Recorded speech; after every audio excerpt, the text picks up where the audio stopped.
माघ महात्म्य तृतीय अध्याय। दोस्तों, आज हम श्रवण करेंगे माघ मास कथा महात्म्य का अध्याय 3। लेकिन उससे पहले सुनते हैं माघ मास में सुनी जाने वाली कहानियों में से एक पोपा बाई की कहानी। तो चलिए एक जयकारे के साथ शुरू करते हैं। बोलिए कृष्ण भगवान की जय, धर्मराज की जय। धर्मराज जी और पोपा बाई की कहानी। किसी गांव में एक भाई बहन रहते थे। भाई की शादी हो गई थी, लेकिन उसकी बहन की शादी नहीं हुई थी। बहन का नाम पोपा बाई था। पोपा बाई हमेशा व्रत और नियम करती थी। एक दिन उसके भाई भाभी ने उससे शादी के लिए कहा, तब उसने शादी के लिए मना कर दिया। उसने अपने भाई भाभी से कहा कि मेरे रहने के लिए गांव के बाहर एक झोंपड़ी बनवा दो, मैं उसी में रहकर अपना जीवन व्यतीत कर लूंगी। और उसके बाद उसने गांव के सभी लोगों से कहा कि हे गांव वालों, आप लोग अपने अपने गाय बछड़े को मेरे झोंपड़े के पास घास चरने के लिए छोड़ दिया करो। मैं सभी के गाय बछड़ों की देखभाल किया करूंगी। जो भी बचा खुचा खाना हो वह भेज देना, मैं वहीं खाकर रह लूंगी। इसी तरह बहुत दिन बीत गए। एक दिन उस देश का राजा शिकार खेलने जंगल को जा रहा था कि उसकी नज़र गांव के बाहर बने पोपा बाई के झोंपड़े पर पड़ी। राजा झोंपड़े के पास जाकर आवाज लगाने लगा, यहाँ कौन रहता है? जब कोई भी उत्तर नहीं मिला तो झोंपड़े के दरवाजे को खटखटाने लगा। खटखटाने की आवाज सुनकर पोपा बाई ने अंदर से ही पूछा, बाहर कौन है? बार बार दरवाजा क्यों खटखटा रहे हो? क्या नाम है?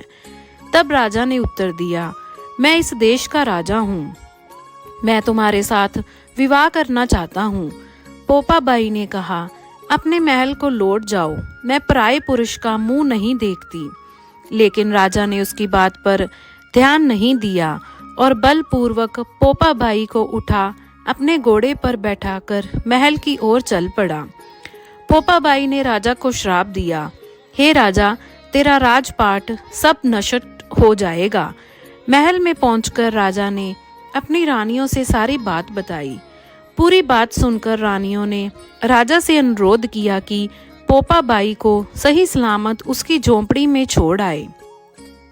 रानियों के कहे अनुसार राजा पोपा बाई को उसकी झोंपड़ी पर छोड़ने चल पड़ा। रास्ते में पाप की नदी आई जिसमें राजा डूब गया। पोपा बाई मृत्यु के बाद धर्मराज के दरबार में जा पहुंची। वहां धर्मराज ने उसे स्वर्ग का राज दिया। किसी गांव के एक सेठ सेठानी की मृत्यु हुई। वे दोनों मृत्यु लोक से स्वर्ग लोक को आए, लेकिन स्वर्ग का दरवाजा बंद पड़ा था। उन दोनों ने धर्मराज जी से स्वर्ग का द्वार खोलने के लिए विनती की। तब धर्मराज ने कहा, इस पर पोपा बाई का राज है। सेठ सेठानी ने कहा, हम पोपा बाई को नहीं जानते। तब धर्मराज ने कहा कि मैं तुम दोनों को 7 दिन के लिए मृत्यु लोक में भेजता हूँ। वहां जाकर 8 खोपरा से राई भरकर 5 कपड़ा ऊपर रखकर कहानी सुनना और उद्धापन करना और इस प्रकार कहना, राज है पोपा बाई का, लेखा लेगी राई राई का। बोलिए पोपा बाई की जय। दोस्तों, आपको ये कहानी कैसी लगी कमेंट करके ज़रूर बताएं। तो आइए अब श्रवण करते हैं माघ मास कथा महात्म्य का अध्याय 3। दोस्तों, पिछले अध्याय में हमने सुना था कि अपने आश्रम से निकलकर श्री भृगु ऋषि अपने ऋषियों सहित हिमालय पर्वत पर गए। तब राजा दिलीप कहने लगे कि महाराज, यह पर्वत कितना ऊंचा और कितना लंबा चौड़ा है। तब वशिष्ठ जी कहने लगे कि 36 योजन, 1 योजन 4 कोस का होता है। 36 योजन ऊंचा, ऊपर चोटी में 10 योजन चौड़ा और नीचे 16 योजन चौड़ा है, जो हरी, चंदन, आम, मदार, देवदार और अर्जुन के वृक्षों से सुशोभित है। दुर्भिक्ष से दुखी होकर इस पर्वत को और फल फूलों से परिपूर्ण देखकर भृगु वहीं रहने लगे और यहाँ पर कंदराओं, वनों और उपवनों में बहुत दिनों तक तप करते रहे। इस प्रकार जब भृगु ऋषि वहां पर अपने आश्रम पर रह रहे थे तो एक विद्याधर अपनी पत्नी सहित उतरा। वे अत्यंत दुखी थे। उन्होंने भृगु ऋषि को प्रणाम किया और ऋषि ने बड़े मीठे स्वर में उनसे कहा कि हे विद्याधर, तुम बड़े दुखी दिखाई देते हो, इसका क्या कारण है? तब विद्याधर कहने लगा कि महाराज, पुण्य के फल को पाकर, स्वर्ग पाकर तथा देवतुल्य शरीर पाकर भी मेरा मुख व्याघ्र जैसा है। मेरे दुख और अशांति का यही एक कारण है। ना जाने किस पाप का फल है। मेरे चित्त की व्याकुलता का दूसरा कारण भी सुनिए। मेरी पत्नी अति रूपवती, मीठा वचन बोलने वाली, नाचने और गाने की कला में अति प्रवीण, शुद्ध चित्त वाली, सातों सुरों वाली, वीणा बजाने वाली, जिसने अपने कंठ से गाकर नारद जी को प्रसन्न किया, नाना स्वरों के नाद से वीणा बजाकर कुबेर को प्रसन्न किया, अनेक प्रकार के नाच ताल से शिवजी महाराज भी अति प्रसन्न और रोमांचित हुए। शील, उदारता, रूप तथा यौवन में स्वर्ग की कई अप्सरा भी इस जैसी नहीं है। कहाँ ऐसी चंद्रमुखी स्त्री और कहाँ मैं व्याघ्र मुख वाला। यही चिंता सदैव मेरे हृदय को जलाती है। विद्याधर के ऐसे वचन सुनकर तीनों लोकों की भूत, भविष्य और वर्तमान की बात जानने वाले तथा दिव्य दृष्टि वाले ऋषि कहने लगे कि हे विद्याधर, कर्म के विचित्र फलों को प्राप्त होकर ज्ञानी पुरुष भी मोह को प्राप्त हो जाते हैं। मक्खी के पैर जितना विष भी प्राण लेने वाला हो जाता है। छोटे छोटे पापों का फल भी अत्यंत दुखदायी हो जाता है। तुमने माघ मास की एकादशी का व्रत करके द्वादशी ना आने तक शरीर में तेल लगाया, इसी पाप कर्म से व्याग्र हुए। एकादशी के दिन उपवास करके द्वादशी को तेल लगाने से राजा पुरुरवा ने भी कुरूप शरीर पाया था। तब वह अपने कुरूप शरीर को देखकर दुखी होकर हिमालय पर्वत पर देव सरोवर के किनारे पर गया। प्रीतिपूर्वक शुद्ध स्नान कर कुशा के आसन पर बैठकर भगवान कमल नेत्र, शंख, चक्र, गदा, पद्म के धारण करने वाले, पीतांबर पहने, वनमाला धारण किए हुए विष्णु का चिंतन करते राजा पुरूरवा ने 3 मास तक निराहार रहकर भगवान का चिंतन किया।